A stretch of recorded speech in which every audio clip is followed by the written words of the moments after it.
She healed the sick with herbs and charms, and was hanged for it.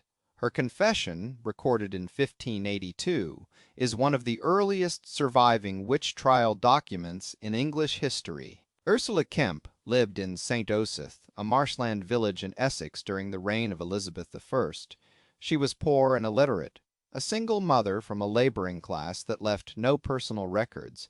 Her trade was folk medicine, poultices, spoken blessings, midwifery for women who could not afford a physician.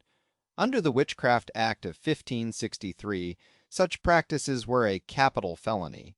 In her community, she was what the Elizabethans called a cunning woman. But she had a temper. When neighbors crossed her, she threatened them. One woman, Grace Thurlow, testified that Kemp told her she should be the worse for it. Soon after, Thurlow fell ill, and she was blamed. In February 1582, Justice of the Peace Brian Darcy arrested her and conducted the examination.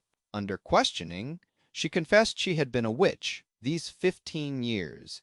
She named 4 animal familiars, Tiffin, Jack Piggin, Tiffin, and a black dog, and described how the first familiar lay under her left arm and sucketh blood from my body. Kemp admitted to bewitching Grace Thurlow to death, and to laming other villagers by sending her spirits against them.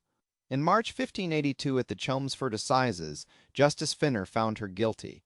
She was hanged, her body buried in unconsecrated ground. To prevent her from rising from the grave, iron rivets were driven through her knees and elbows. No contemporary physical description of her survives.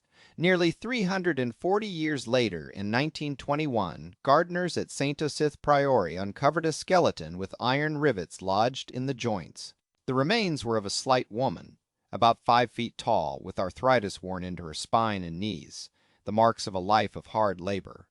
Without DNA or forensic identification, historians nonetheless believe it was Ursula Kemp. Her case survives because Brian Darcy published her confession in a pamphlet, A True and Just Recordee, one of the earliest English witchcraft documents to preserve the accused's own words. A healer who helped her village and was executed by it. Her voice, speaking across more than 4 centuries,